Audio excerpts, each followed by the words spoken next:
मुलांच्या बसचा भीषण अपघात. 50 मुलं सहलीला निघालेले, पण काळाने घाला घातला. बसचा चकनाचूर. संपूर्ण महाराष्ट्र हादरलाय. सहलीला निघालेल्या मुलांच्या बसचा भीषण अपघात. 50 विद्यार्थी एका बसमध्ये बसलेले. इंदापूरमधील एका शाळेच्या विद्यार्थ्यांनी आनंदात सहलीला सुरुवात केली होती, पण त्याला कल्पनाही नव्हती की परतीचा प्रवास काळ रात्र ठरणार. पहाटेच्या वेळी जेव्हा बस रस्त्यावरून जात होती तेव्हा एक भीषण आवाज आला.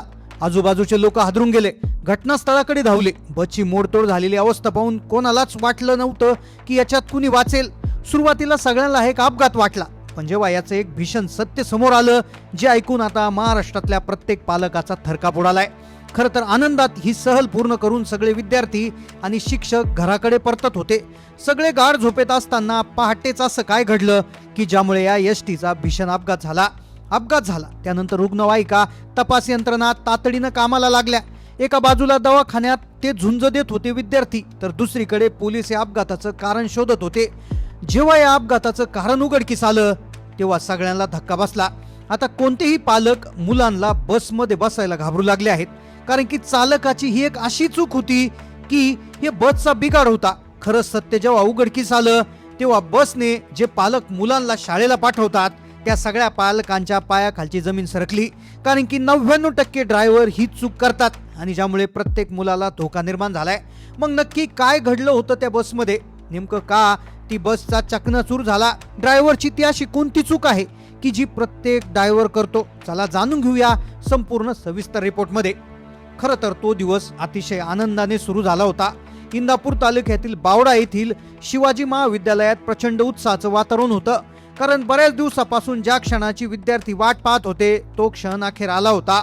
महाविद्यालयाच्या विद्यार्थ्यांची एक शैक्षणिक सहल कोकणातील प्रसिद्ध ठिकाण म्हणजे गणपतीपुळे इथे जाणार होती. एसटी बसमध्ये एक नव्हे, दोन नव्हे, तर तब्बल 50 उत्साही विद्यार्थी होते. त्यांच्यासोबत त्यांना सांभाळण्यासाठी 2 पुरुष आणि 2 महिला असे 4 शिक्षिकाही होते. बस सुरू झाली. मुलांचा एकच जल्लोष सुरू झाला. प्रवासादरम्यान मुलांचा किलबिलाट, गाण्याच्या भेंड्या आणि त्याचबरोबर एक जल्लोष होता. त्यांच्या चेहऱ्यावर आनंद स्पष्ट दिसत होता. बस सुसाट वेगानं कोकणाच्या दिशेनं निघाली होती. ठरल्याप्रमाणे सगळेजण गणपतीपुळे येथे पोहोचले. तिथे विद्यार्थ्यांनी समुद्राच्या लाटावर मनसोक्त मौज मजा केली. शिक्षकांनी फोटो काढले. कोकणाचं निसर्ग सौंदर्य डोळ्यात साठवून घेतलं. विद्यार्थ्यासाठी हा आयुष्यभराचा एक सुंदर अनुभव ठरणार होता. पण या आनंदाच्या मागे नियतीने कोणता डाव मांडला होता याची पुसटशी कल्पना त्यांना नव्हती. सहलीचा मुख्य भाग तर संपला. आता परतीचा प्रवास सुरू होणार होता. पण प्रवासाच्या अंतिम टप्प्यात असं काय घडणार होतं की ज्याने मुलांच्या आयुष्यातील सगळ्यात सुंदर आठवणीचं रूपांतर एका भयानक स्वप्नात होणार होतं? जाणून घेऊया पुढे. गणपतीपुळे येथील निसर्गरम्य वातावरण मनसोक्त फिरून झाल्यावर सर्व विद्यार्थी आणि शिक्षक आता प्रचंड थकलेले. दिवसभर चाललेली पळापळ, मौज मजेमुळे शरीरात थकवा जाणवत होता. संध्याकाळी उलटून गेली आणि एसटी बसने पुन्हा एकदा सोलापूरच्या दिशेनं आपला परतीचा प्रवास सुरू केला.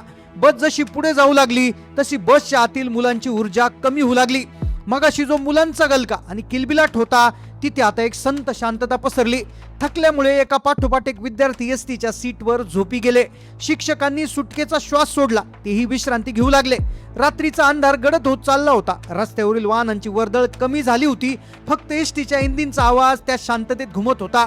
ड्रायव्हर शांतपणे गाडी चालवत पुढे चालला होता. बाहेरचा गार वारा खिडकीतून आत येत होता, ज्यामुळे मुलांच्या अधिकच गाढ झोप लागली होती. सगळं काही सुरळीत होतं. मुले झोपत असताना कदाचित घरी जाऊन पालकांना सहलीच्या गोष्टी सांगण्याची स्वप्न पाहत असतील. पण याच वेळी माळशिरस तालुक्याजवळ रस्त्यावर एक अशी भयानक परिस्थिती निर्माण झाली जी या गाढ झोपलेल्या निष्पाप जीवांच्या मृत्यूचा आमंत्रण देऊन गेली. पुढे नेमकं काय घडणार होतं? या प्रवासाच्या शेवटच्या काही किलोमीटर असं कोणतं संकट दबा धरून बसलं होतं? आता आपण हे पाहणार आहोत. खरं तर पहाटेची वेळ झाली. साधारणपणे पहाटेच्या वेळी हवेमध्ये गारवा असतो आणि रस्त्यावरील धुक्याची चादर. एसटी आता माळशिरस तालुक्यातील पाटील वस्ती लगतच्या परिसरातून जात होती. हा रस्ता काही अतिशय अवघड आणि नागमोडी वळणाचा. अशाच एका अवघड वळणावर काही वेळापूर्वी एक दुर्घटना घडली होती, ज्याची कल्पना एसटी ड्रायव्हरला अजिबात नव्हती. बांबूची वाहतूक करणारा एक मोठा आयशर टेम्पो या अवघड वळणावर आला असता अचानक त्याचा टायर पंक्चर झाला. रस्ता वळणाचा असल्यामुळे आणि टेम्पोमध्ये बांबूचं वजन जास्त असल्यामुळे तो चालकानं तशाच अवस्थेत रस्त्याच्या कडेला वळणाच्या मध्यभागी उभा केला होता. पहाटेची वेळ असल्याने तिथे प्रकाश कमी आणि त्या पंक्चर झालेल्या टेम्पोनं रस्त्याचा एक मोठा भाग व्यापला होता. वळणावर उभे असलेल्या या टेम्पोमुळे मागून येणाऱ्या वाहनांना तो दुरून दिसणं अत्यंत कठीण. एसटी बस वेगानं त्याच वळणाच्या दिशेने येत होती. बसमधील 50 विद्यार्थी आणि शिक्षक अजूनही गाढ झोपेत. गाडी चालवणाऱ्या चालकाला समोरच्या संकटाची काहीच कल्पना नव्हती. गाडी वळणावर आली आणि अचानक ड्रायव्हरच्या डोळ्यासमोर तो उभा असलेला बांबूचा टेम्पो आला. वळण समोर होतं आणि गाडीचा वेगही जास्त होता. पण या शेवटच्या क्षणी चालकाने हातपाय पूर्णपणे गाळून पडले आणि त्याने ताबा गमावला. नेमकं त्याच अवघड वळणावर चालकाचं गाडीवरलं नियंत्रण सुटलं. समोर अचानक आलेल्या त्या अवजड टेम्पोला पाहून चालकानं ब्रेक दाबण्याचा प्रयत्न केला, पण तोपर्यंत उशीर झाला होता. वेग मर्यादा बाहेर असल्यामुळे भरधाव एसटी बस थेट त्या उभ्या असणाऱ्या आयशर टेम्पोवर मागून जाऊन प्रचंड वेगानं धडकली. तो आवाज इतका भयानक मोठा होता की आजूबाजूचा परिसर थरथरला.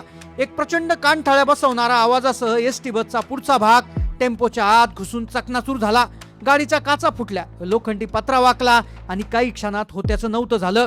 एसटीच्या आतले विद्यार्थी गाढ झोपेत. ते अक्षरशः तिथे घाबरले होते. सेकंदापूर्वी जिथे शांतता होती तिथे अक्षरशः आता काहीच राहिलं नव्हतं. शिक्षकांच्या किंचाळ्या, परिसर अक्षरशः हादरवून गेला. आता काहीच राहिलं नव्हतं. अक्षरशः ज्या विद्यार्थ्यांना प्रवासात हसवलं, सांभाळलं, जगायला शिकवलं, त्या शिक्षकापैकी एका शिक्षकावर या अपघातात काळानं जागीच घाला घातला. एक शिक्षक जागीच अंत झाला. कित्येक विद्यार्थी त्याच अवस्थेत मदतीसाठी ओरडू लागले. अपघाताचा तो भयानक आवाज ऐकताच पाटील वस्ती परिसरातील स्थानिक नागरिकांनी आणि रस्त्यावरून जाणाऱ्या इतर वाहन चालकांनी तात्काळ अपघात स्थळाकडे धाव घेतली. बसमधील विदारक दृश्य पाहून प्रत्येकाच्या काळजाचा ठोका चुकला. नागरिकांनी अत्यंत धाडसानं एसटीचे दरवाजे, खिडक्याचे तुटलेले भाग बाजूला करून मुलांना बाहेर काढलं. तात्काळ रुग्णवाहिकेला फोन केला. जेव्हा ही बातमी इंदापूर तालुक्यातील बावडा येथील पालिकांपर्यंत पोहोचली तेव्हा ते त्या ठिकाणी धाव घेऊ लागले. ज्या आनंदाच्या सहलीचं नियोजन मुलांनी केलं त्याचा शेवट अत्यंत दुःख घटनेनं झाला. पण आता प्रश्न इथे उपस्थित झालाय की अवघड वळणावर पंक्चर झालेला टेम्पो उभा ठेवणाऱ्या चालकावर कारवाई होणार का? अशा अवघड रस्त्यावर सुरक्षेचे उपाय का केले जात नाही? प्रशासनाने अशा अपघातांना रोखण्यासाठी काय पावलं उचलली पाहिजेत हा प्रश्न नागरिक विचारत असतानाच अक्षरशः आता सगळी जे सत्यता होती याची समोर आली. खरं तर हा रिपोर्ट ऐकल्यानंतर इथे एक गोष्ट स्पष्ट होते की निष्पापांचा अपघात केवळ योगायोग नव्हता तर मानवी निष्काळजीपणाची पराकाष्ठा. आता आम्ही काही महत्वाच्या गोष्टी तुमच्या समोर मांडत आहेत की या गोष्टीतून आपण काय शिकायला हवं आणि नागरिकांनी काय हे करायला पाहिजे. पहिली गोष्ट, जेव्हा कधी मुलं किंवा ज्या बाहेर जात असतील खाजगी किंवा एसटी याने, तर त्यांची जो चालक आहे तर त्या चालकाची मानसिक आणि शारीरिक स्थिती तपासावी. त्याचबरोबर वळणावर महामार्गावर एखादं वाहन खराब होतं तर त्यावेळेस चालकानं किमान 50 मीटर धोक्याचा इशारा लावणं गरजेचं. तिसरी गोष्ट, कोणत्याही शैक्षणिक सहलीचं नियोजन करताना रात्रीचा प्रवास पूर्णतः टाळावा, कारण की पहाटेच्या वेळी ड्रायव्हरला डुलकी आल्यामुळे आणि धुक्यामुळे समोरचं न दिसल्यामुळे हा धोका निर्माण होऊ शकतो. तर हा संपूर्ण भयानक अपघात घडण्यामागे नेमकं चूक कोणाची होती, आता यावर प्रश्नचिन्ह निर्माण होते. पण या वळणावर जी घटना घडली त्याला खरंच कोण जबाबदार आहे? तुमचं मत यावर नेमकं काय नक्की कमेंटमध्ये कळवा. चॅनलला नवीन असाल सबस्क्राईब करा. धन्यवाद.